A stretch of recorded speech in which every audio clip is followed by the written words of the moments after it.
신년 새해 서울시구 새해 첫 주입니다. 설 연휴들 잘 보내셨습니까? 오늘은 주제가 새해 메시지 두 번째 새해 메시지를 하는데 적그리스도는 어디에서 나오는가 그리고 따라서 우리가 이쪽 좌나 우나 다 안전하지 않다 이런 이제 주제가 되겠습니다. 먼저 오늘 아침에 잠깐 어떤 방송의 유튜브 방송의 제목을 봤는데 내용은 제가 읽지를 못했어요. 내용 못 보고 제목만 봤는데 어떻게 됐냐면은 트럼프 대통령이 한국은 자산이다라고 인정했다라고 하는 거예요.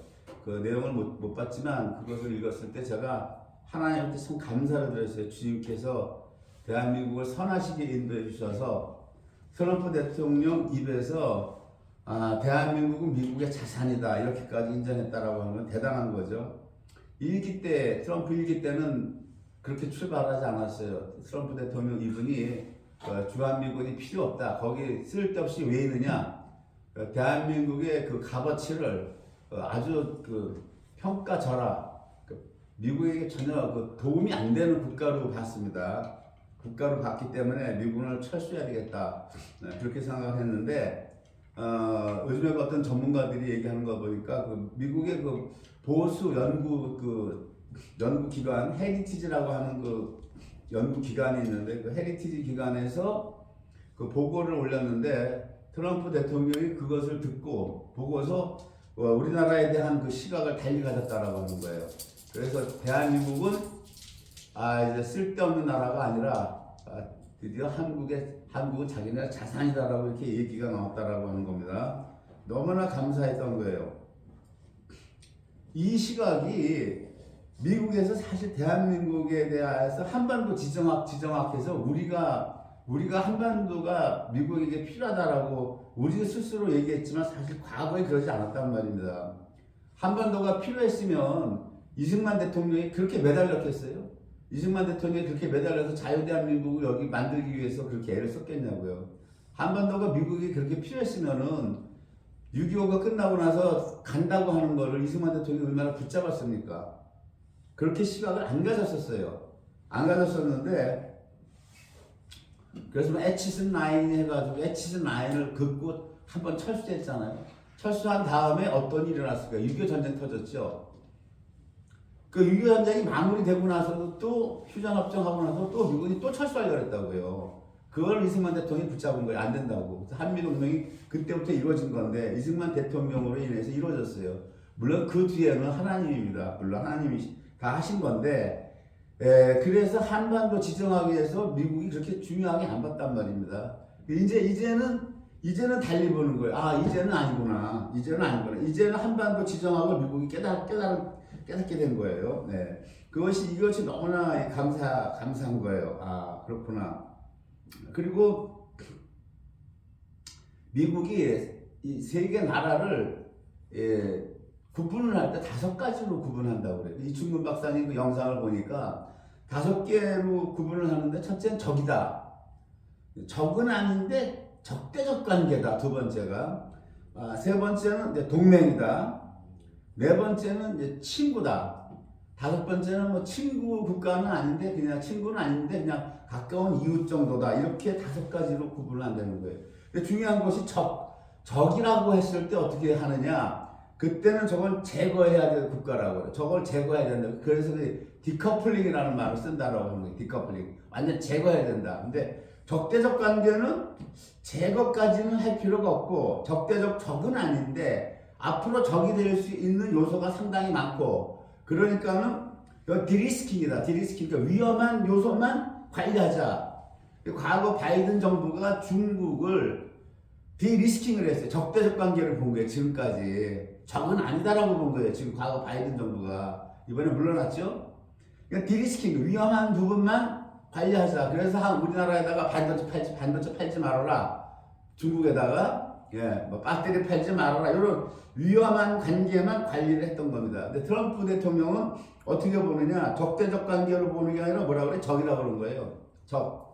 그러니까 어떻게 돼? 이거는 중국은 죽어야 된다라고 하는 거예요. 미안하지만 너희는 죽어줘야 된다. 그래서 뭐 중국 제품 관세를 뭐 60% 매기겠다. 뭐 이렇게 하는데 어쨌든 그렇게 됐습니다. 그 다음에 세 번째는 이제 윤 대통령은 석방될 것인가. 제가 언제 옛날에 제가 몇 달 전에 트럼프 대통령이 당선될 거다라고 제가 이 설교 시간에 잠깐 말한 적이 있었어요. 반드시 될 거라고 했었는데 석방될 것인가 라고 하는 질문에 대해서 저는 석방된다라고 확신합니다.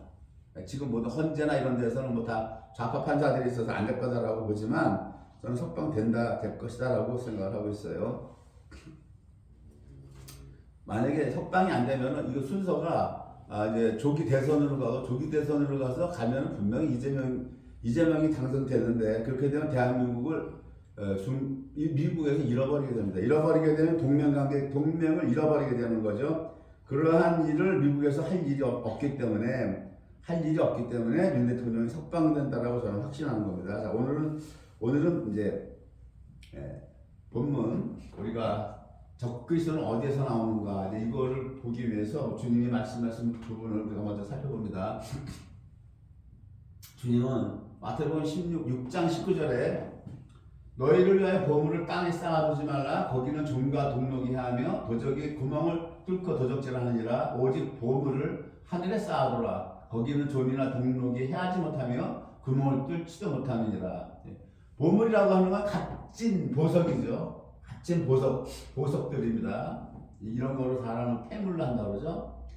마태복음 6장 24절에요. 한 사람이 두 주인을 섬기지 못할 것이니 혹 이를 미워하여 저를 사랑하거나 혹 이를 중히 여기며 저를 경히 여기니라.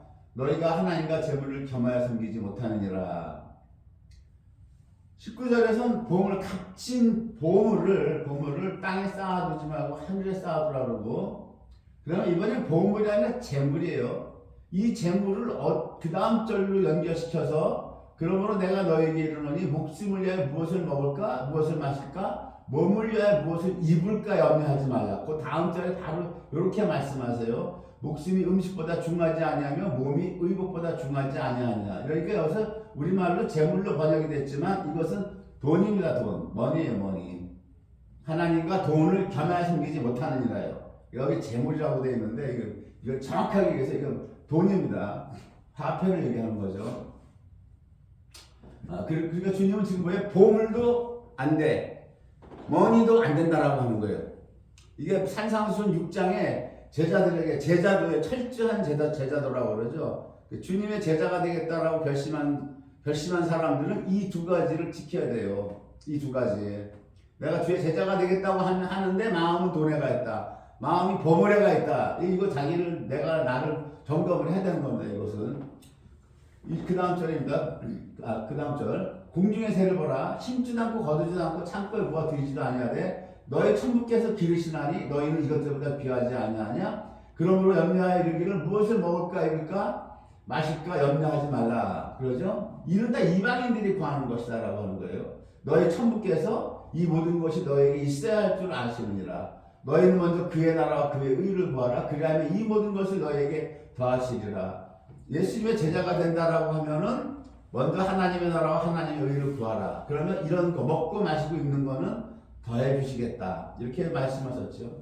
2000년 전에 이 말씀하셨어요. 그죠? 2000년 전을 연대기를 보니까 우리나라 고구려 백제 신라가 건국되었을 때예요. 이때가 아브라함을 불렀죠. 아브라함 때는 언제 연대기가 중국의 고대 국가 하나라부터 시작하죠. 하나라, 은나라, 주나라잖아요. 중국의 역사가 하원주로 시작해서 쭉 내려오는데 아브라함 때가 바로 하나라 때예요. 하나라 때. 우리가 성경을 보면 아브라함 때는 되게 가까운 것 같은데 하나님이 아브라함이 본토 친척집 아버지 떠나가라 할 때 아브라함 부를 때는 얼마 안 되는 것 같은 가까운 그 느낌이 들지만 연대기를 보면 이게 중국 고대 역사 초창기 하나라 때란 말인데 이 아브라함 때가.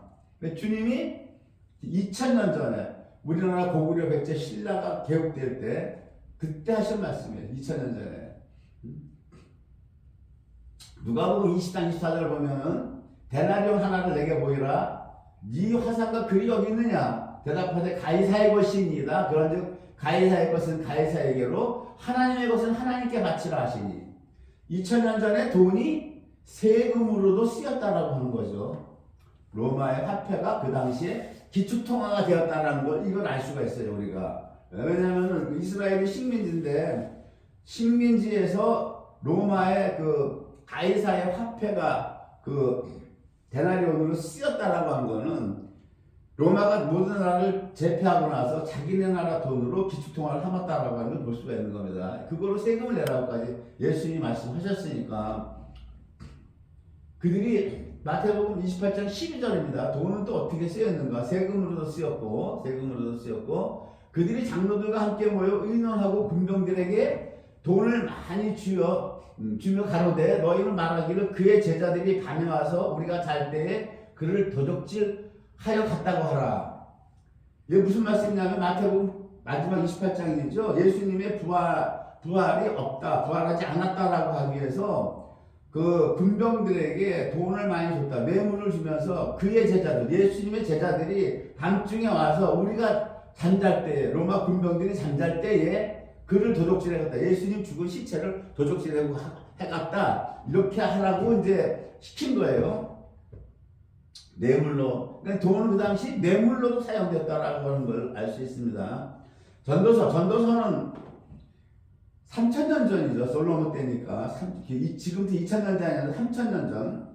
돈에 대한 평가가 놀랍습니다. 왜 놀라운 이유가 있어요. 자, 돈에 대해서 뭐라고 평가하냐. 지금부터 3000년 전이면 대단한 엄청 오랜 고대죠. 자, 이런 말을 했습니다. 잔치는 희락을 위하여 베푸는 것이요. 포도주는 생명을 기쁘게 하는 것이나 돈은 범사에 응용되느니라. 우리 성경에 범사의 응용이라고 번역을 했는데 영어 성경은 범사의 응용이라고 안 그러고 아주 더 뭐라 그럴까요? 우리에게 다가오는 게 그 돈에 빠질 수밖에 없게끔 번역을 해놨어요. Money is the answer. Money는 answer, 답이라고 하는 거야. 해답이야. 뭐다? For everything. 모든 것의 답이라고 하는 거예요. 우리나라 성경은 좀 점잖게 번역했죠. 돈은 범사에 응용된다라는 것과 영어 성경은 범사에 응용 정도가 아니라 money는 is the answer. 해답이야, 해답. 뭐에 대한 해답이냐? For everything. 모든 것들에. 이게 지금 오늘날 자본주의 국가에서나 할 법한 말인데 자본주의 국가에서 할 수 있는 얘기가 예수님 당시 2000년 전도 아니고 이 솔로몬 다윗 시대 때 3000년 전에 이 돈에 대한 가치를 이렇게 얘기했다는 건 놀랍잖아요.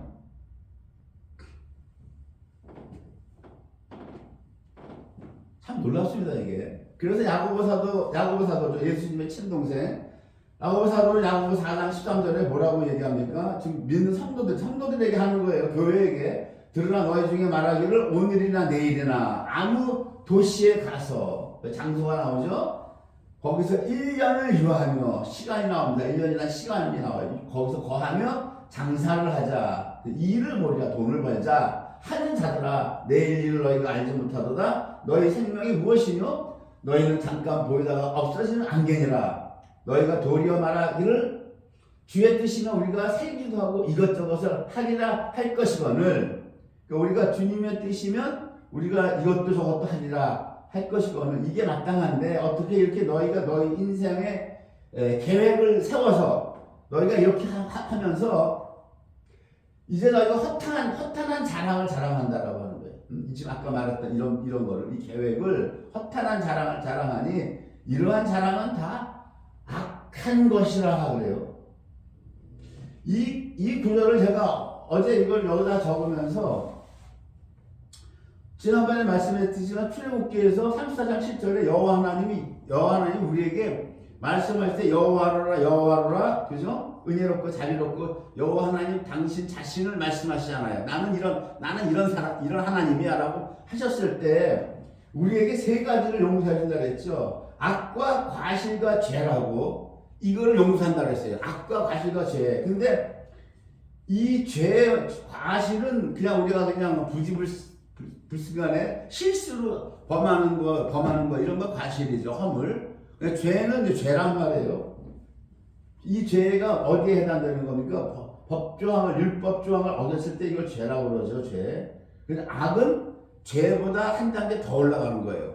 더 나쁜 거죠. 악이라고 그러죠. 그 다윗의 바세바 사건을 여호와 하나님께서 다윗의 소위가 악하더라 그렇게 평가하셨죠. 그러니까 다윗의 바세바 사건은 죄가 아니라 그거보다 더 윗단계라고 하는 거예요. 그러니까 인간이 지을 수 있는 최고의 단계가 악이에요.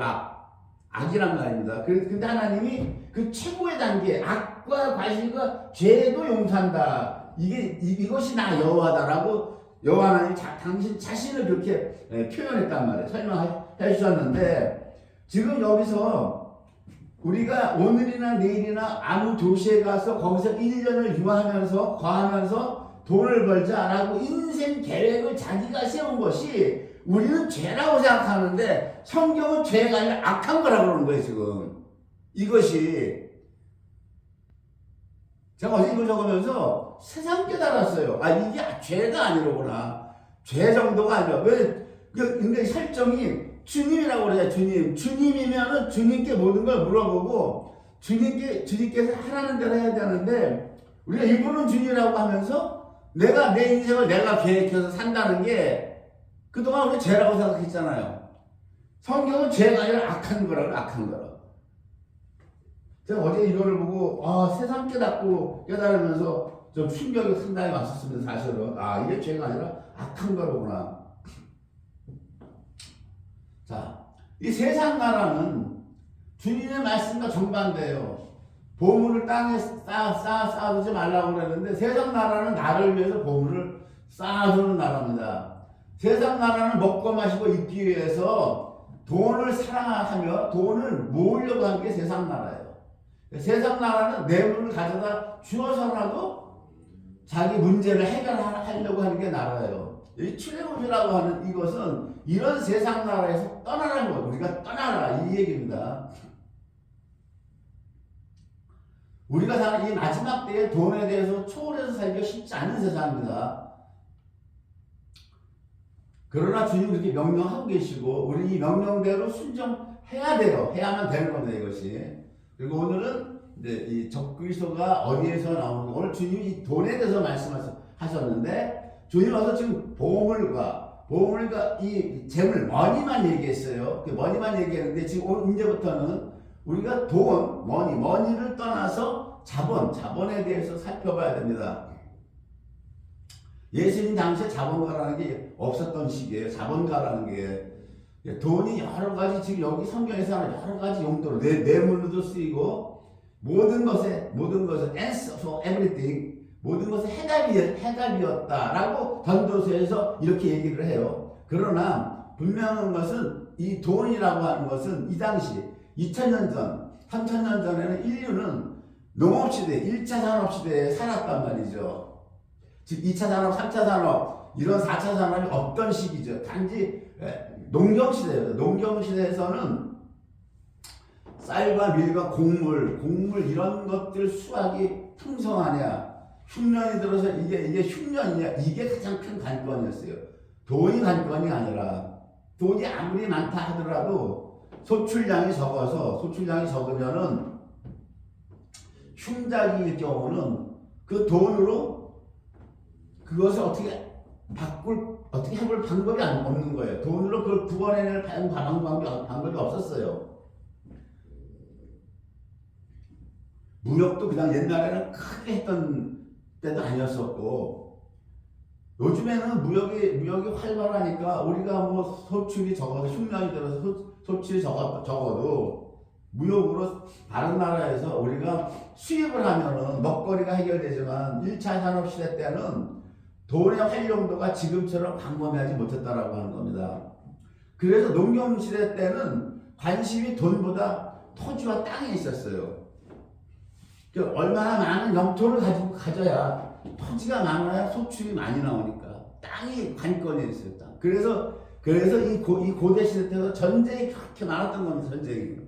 그냥 상대 국가를 쳐서 땅을 차지해서 땅에서 소출이 나오는 게, 그게 쌀과 곡물이 나와야 되거든요. 돈은 그 물물교환이 불편하니까 이런 걸 바꾸는 그러한 용도였었다고 보면 된단 말이에요. 1차 산업 시대에는 그러한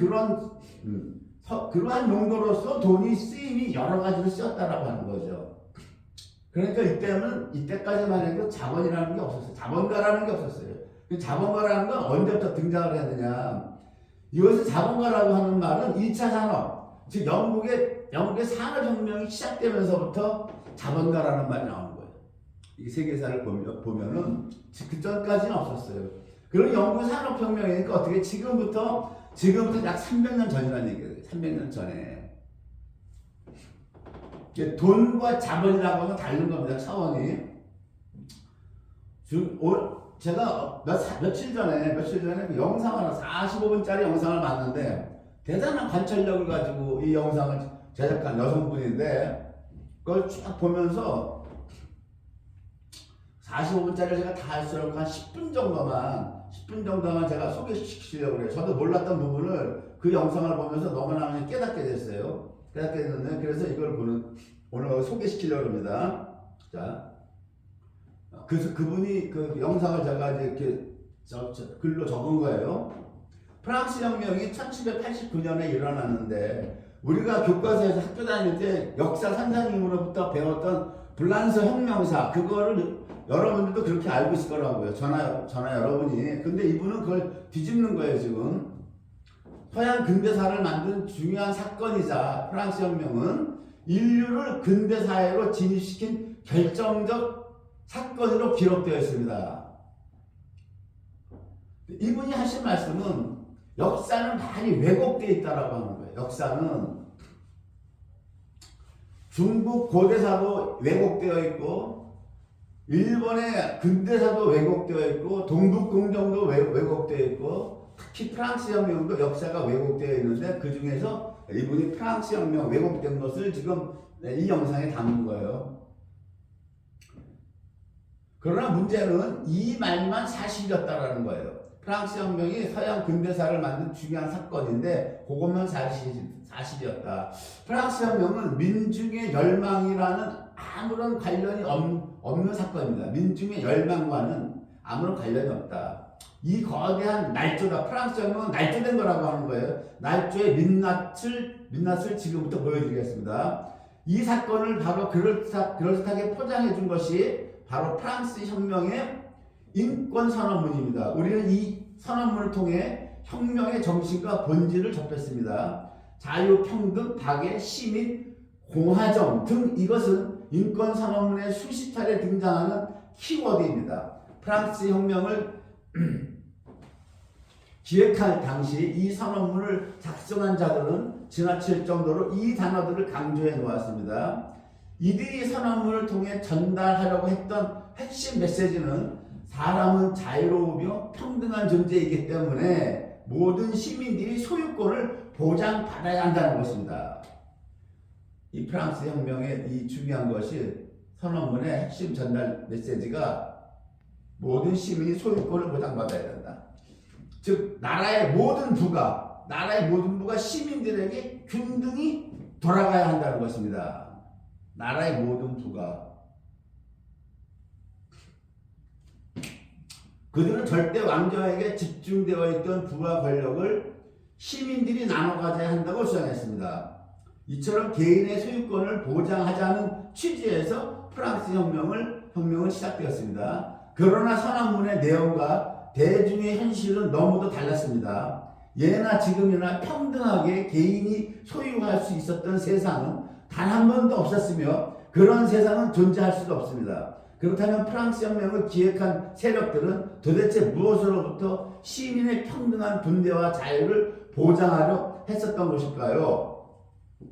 선언문에 매우 중요한 내용이 또 하나 있습니다. 사회적 차별은 오로지 공공의 이익에 근거하여 생겨난다는 것입니다.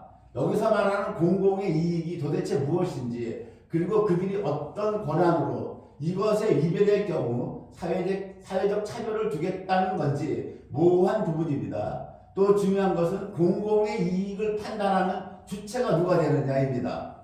이들은 선언문에서 시종일관 자유평등을 강조하고 있지만 달콤한 거짓을 무기로 이 대규모 반란을 시민혁명으로 둔갑시킬 수 있었습니다. 여기서 잠깐 한번 끊을게요. 자, 우리가 학교에서 교과서에서 배웠던 게 뭐예요? 프랑스 혁명은 시민혁명으로 인해서 그 당시 프랑스의 왕정, 절대 왕정을 뒤집어 엎었다라고 하는 거예요. 그렇죠?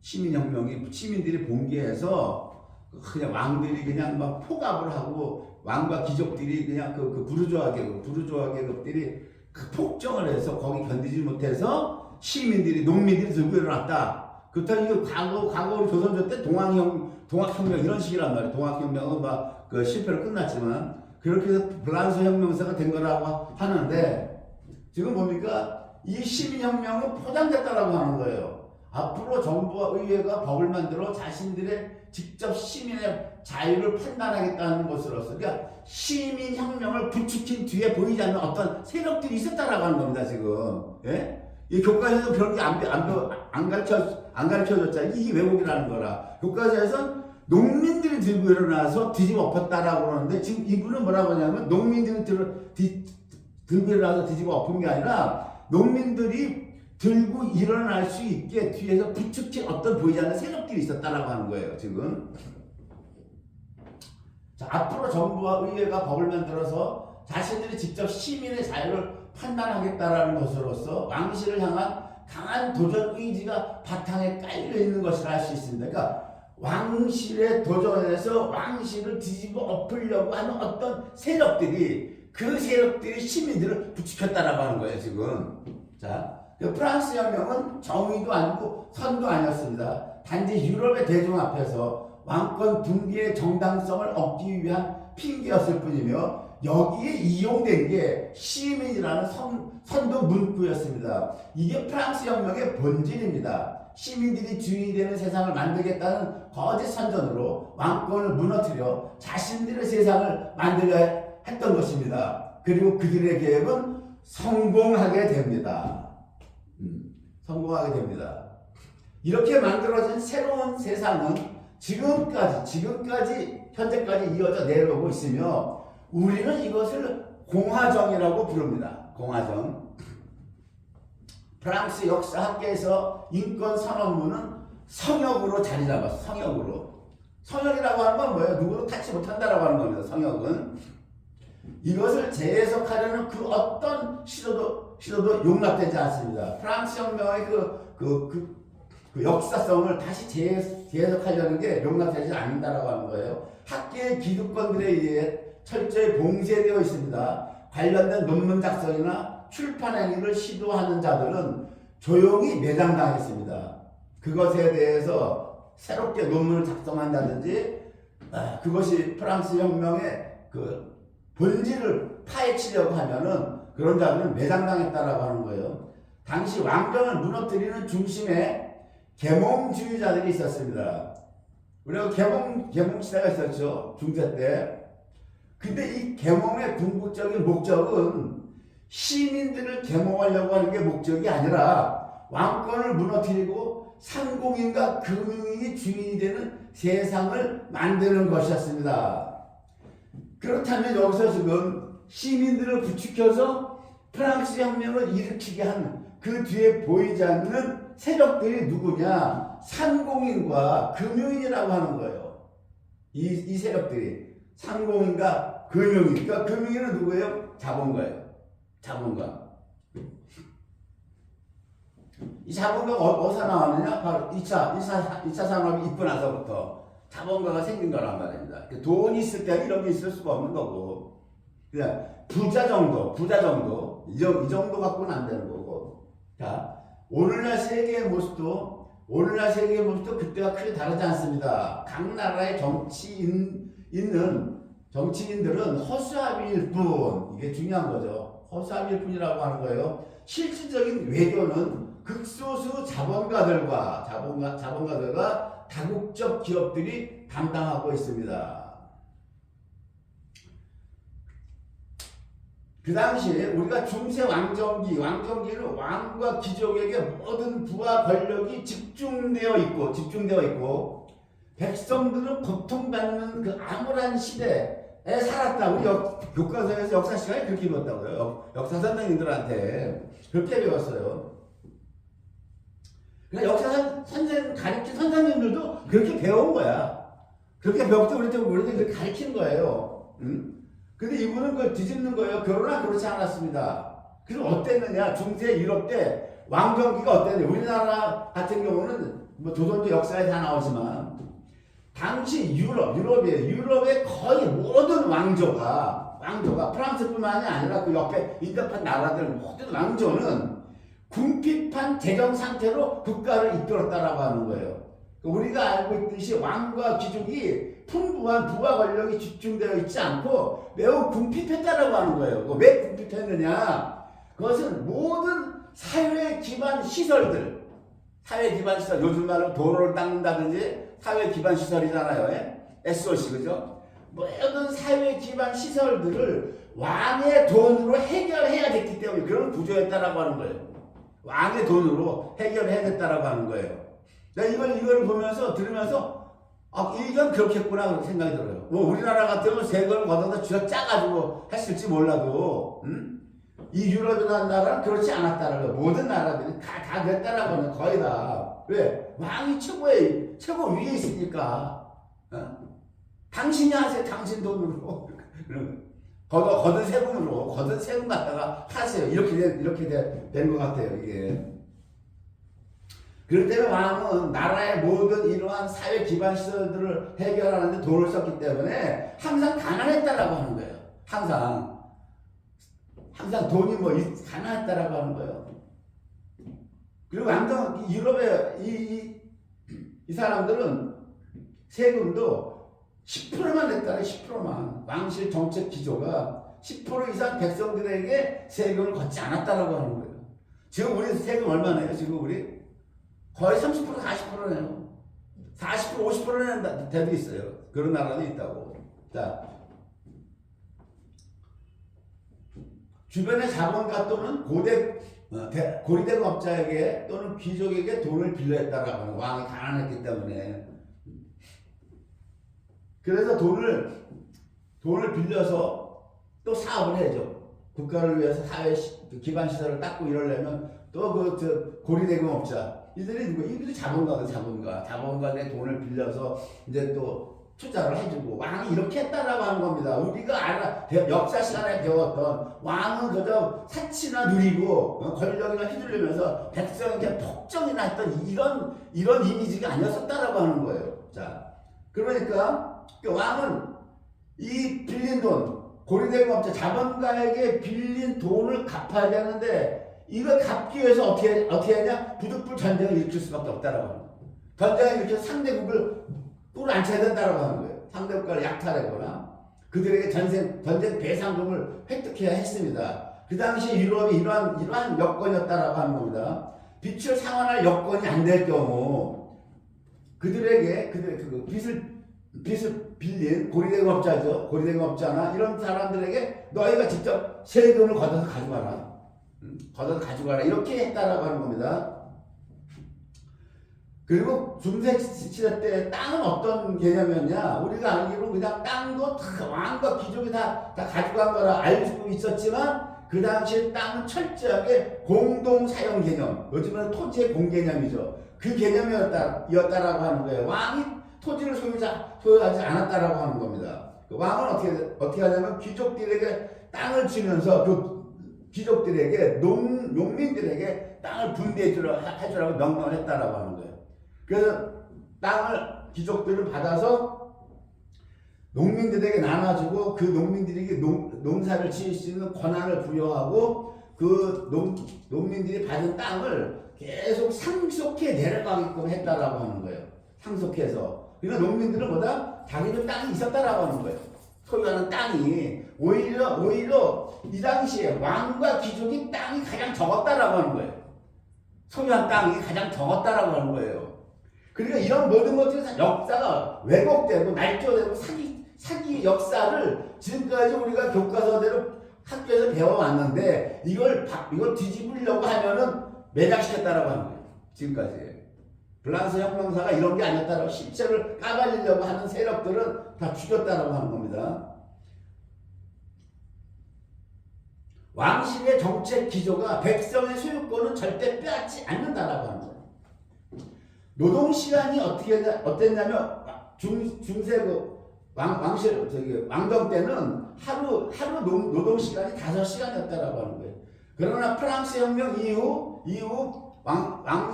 왕실이 무너지고 이 자본가들이 세상을 잡으면서부터 노동시간이 하루 12시간, 13시간씩 시달렸다라고 하는 거예요.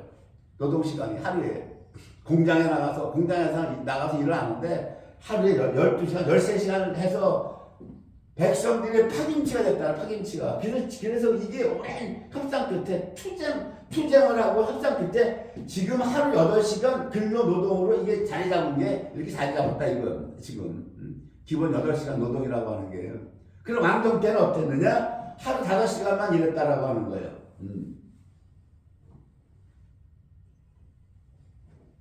루이 14세가 지위 곧 국가다. 지위 곧 국가다. 이런 말을 해서 우리가 교과서에 어떻게 배웠어요? 군사 시간에. 루이 14는 아주 나쁜 왕으로 알고 배웠어요, 우리가. 그죠? 자기가 국가라고 어떻게 얘기를 할 수 있냐. 이렇게 우리가 배웠단 말이에요. 예? 이거 아주 폭정을 일삼는 악한 왕이다라고 배웠는데, 루이 14세가 지위 곧 국가다라고 말한 이 말의 실제 뜻은 어땠느냐? 그의 의도는 국가가 할 일은 백성을 지켜주는 것이라는 전제하에 백성을 지켜줄 사람은 나밖에 없다 라고 말했던 것이고, 따라서 내가 곧 국가다라고 했던 것입니다. 그러나 그는 악재자로 포장되어 있습니다. 참 어처구니 없게도 지금 우리가 그렇게 포장되어 압제자로 포장되어 있는 사람은 루이 14세뿐만이 아니라 마리 앙투아네트나 루이 16세 또한 모두 압제자로 포장되어서 기록되어 있다는 거예요. 프랑스 혁명은 300년 전 민중들의 반란으로 만든 것도 아니고 역사적 흐름이 만든 것도 아닙니다. 당시 유럽의 금융인, 상공인, 부르주아 엘리트들이 공모하여 일으킨 왕권 정복 사건이었습니다. 정확하게 이걸 찝은 거예요. 자, 미국이 1776년, 이거는 여기까지만 그분의 영상을 제가 소개합니다. 여기서부터 제가 보는 거예요.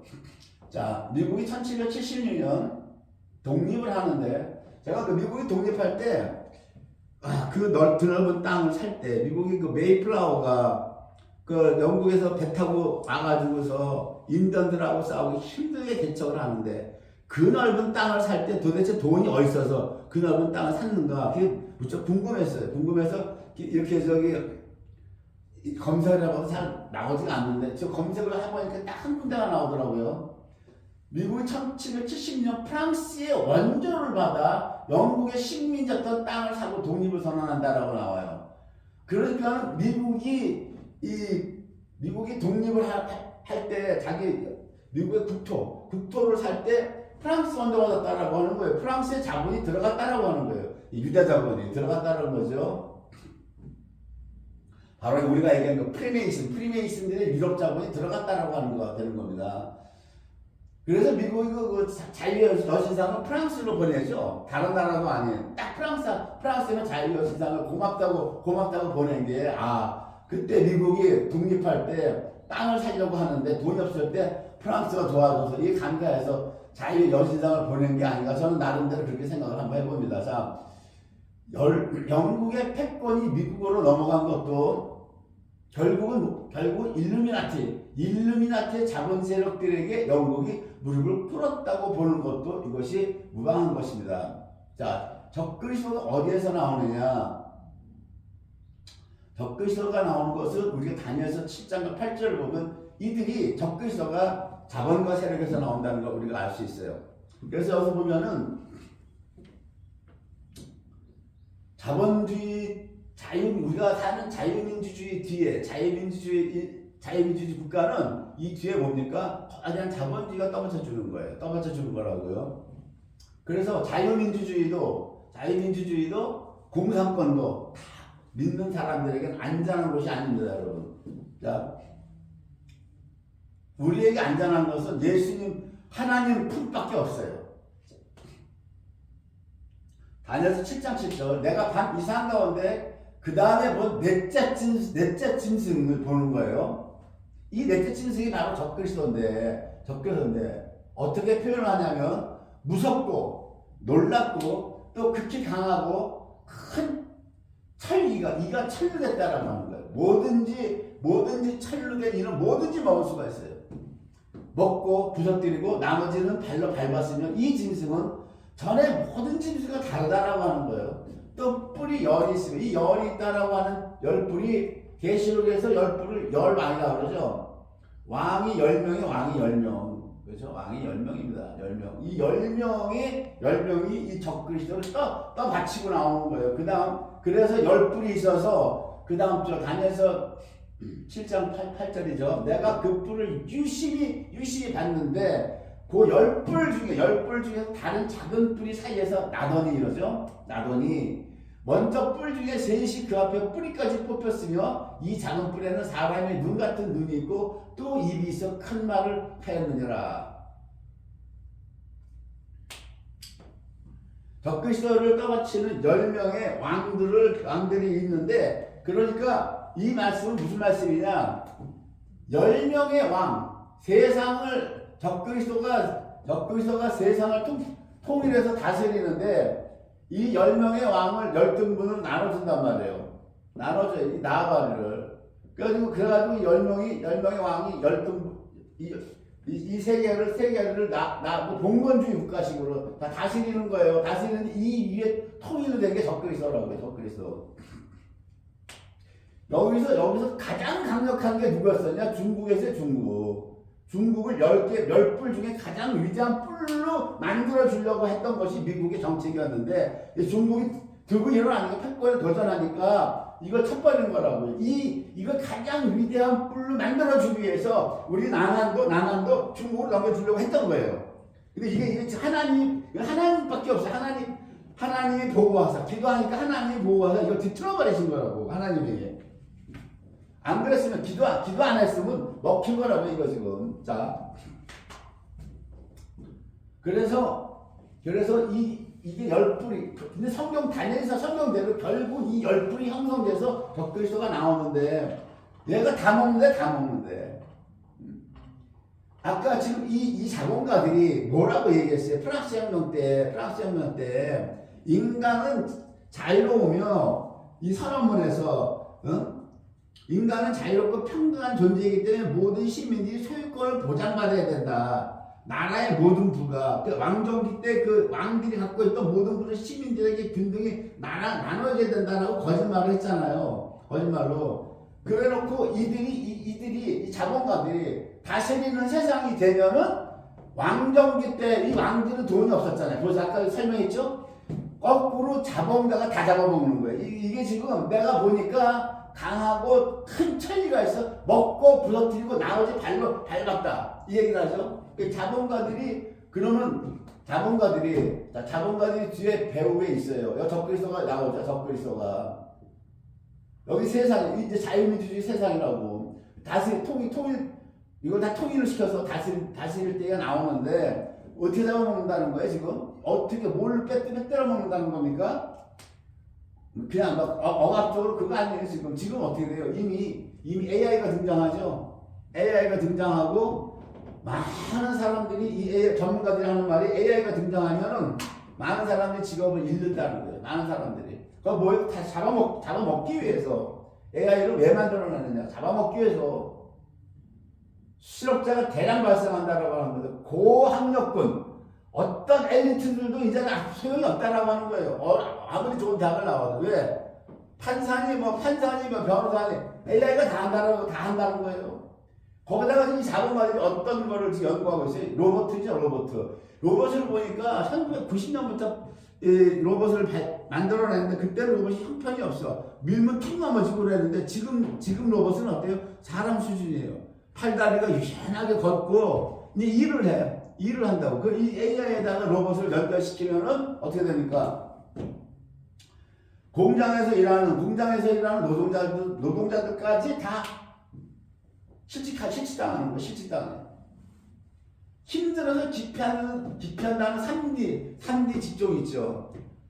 그런 직종만이 경쟁이 치열하게 될 거예요 앞으로. 그러나 그런 직종도 없어요. 그런 일도 없어야 될 겁니다 앞으로 지금 거의 다. 네. 어저께는 보니까 택배 업체에서 이 AI를 적용을 시켰더니 엄청 능률이 빨라졌다라고 하요. 사람도 적으면서 능률이 뭐 40% 이상 빨라졌다라고 해요. 사람이 할 일도 별로 없다 이런 말을 하고 있어요. 그러니까 이 적그리스도가 이렇게 과학이 발달되면 저번에 보니까 어떤 예언자가 얘기하는데 그 예언자가 그 예언하는 영상을 봤는데 앞으로 향후 7년 동안 엄청나게 과학이 발달할 것이다. 그리고 이 엄청난 과학이 발달된 것으로 인해서 많은 믿는 사람들이 믿음을 놓던지 믿음이 흐려질 거라고 그래요. 믿음이 약해진다라고 하는 거예요. 이런 현상들이 벌어져. 이런 현상들이.